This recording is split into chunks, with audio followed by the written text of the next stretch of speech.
સતત 30 વર્ષની સત્તામાં વિકાસની વણઝારના બણગા ફૂંકતી સરકારમાં સિંગવડ તાલુકાની જનતા બસ સ્ટેન્ડ વિહોણી.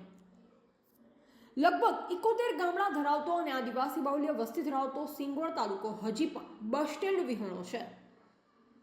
સિંગવડ તાલુકા કોંગ્રેસ કાર્યકારી પ્રમુખ રમસુભાઈ હટેલાના નેતૃત્વમાં સિંગવડ કોંગ્રેસ દ્વારા તાલુકા વિકાસ અધિકારીને આવેદનપત્ર આપી રજૂઆત કરવામાં આવી. યુવા નેતા જય સંગાળાએ જણાવ્યું કે સિંગવડ તાલુકાની જનતા બસ સ્ટેન્ડના અભાવે પીડાઈ રહી છે. સ્થાનિક જનતા રોજગારીના અભાવે ગુજરાતના ખૂણે ખૂણે મજૂરી કરવા મજબૂર બની છે.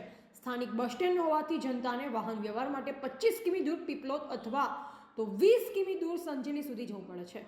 સ્થાનિક જીતેલા ધારાસભ્ય કે વિપક્ષના હારેલા એક પણ ઉમેદવારને સ્થાનિકની જનતાની પીડા દેખાતી ન હોય તેમ લાગે છે. મોંઘી દાટ ગાડીઓમાં ફરતા નેતાઓને જાણે ગરીબ જનતાની કોઈ પરવા ન હોય તેમ લાગી રહ્યું છે. બે ટર્મના ધારાસભ્ય જાણે વિધાનસભામાં ફક્ત હાજરી ભરાવા જતા હોય તેમ લાગે છે. દાહોદ સમગ્ર ગુજરાતમાં એસટી નિગમને સૌથી વધુ નફો રડી આપતો જિલ્લો છે, છતાં સરકાર જાણે ઊંઘમાં હોય તેમ લાગે છે. તાત્કાલિક ધોરણે આ સ્થાનિક જનતાની માંગ પૂર્ણ કરવામાં આવે, અન્યથા કોંગ્રેસ પાર્ટી દ્વારા મજબૂરીવશ સ્થાનિક જનતા સાથે રાખી ગાંધી ચિંધ્યા માર્ગે આંદોલન કરવું પડશે. ઉપસ્થિત રહેલ સંજેલી તાલુકા કોંગ્રેસ પ્રમુખ દિનેશભાઈ તાવિયાડે જણાવ્યું કે હાલ સંજેલીથી સિંગવડ થઈ બારિયા જતી ફક્ત એક જ બસ આખા દિવસમાં આવે છે. વધુ બસો ફાળવવા દિનેશભાઈ દ્વારા ઉગ્ર રજૂઆત કરાઈ છે.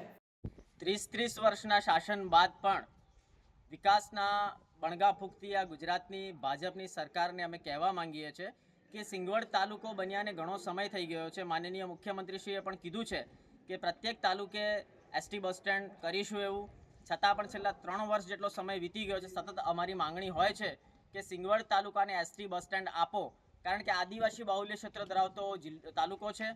જનતા વધુ પડતું મજૂરી અર્થે ગુજરાતના અલગ અલગ ક્ષેત્રોમાં જતી હોય છે, પણ સિંગવડ તાલુકામાં બસ સ્ટેન્ડ ન હોવાને કારણે જનતાને ક્યાં તો અહીંયાથી 25 કિલોમીટર દૂર પીપલોદ, ક્યાં તો 20 કિલોમીટર દૂર સંજેલી જવું પડતું હોય છે.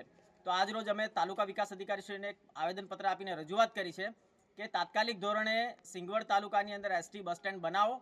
સાંસદશ્રીનો વિસ્તાર છે, ધારાસભ્યશ્રીનો વિસ્તાર છે, ગુજરાતના શિક્ષણ મંત્રી અને દાહોદ જિલ્લાના પ્રભારી મંત્રી એવા કુબેરભાઈ ડિંડોરજીનો વિસ્તાર છે, છતાં પણ આ તાલુકો આજે પણ બસ સ્ટેન્ડથી વંચિત છે.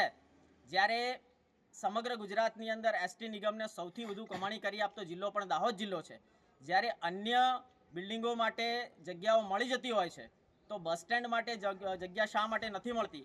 આ એક યક્ષ પ્રશ્ન છે. જીતેલા ધારાસભ્યશ્રી બે વખતથી જીતેલા છે, છતાં પણ એમને કોઈ રસ નથી, કારણ કે તેઓ મોંઘી દાટ એસી ગાડીઓમાં ફરે છે. જનતાને તકલીફ પડી રહી છે એમની અમને કોઈ પડેલી નથી.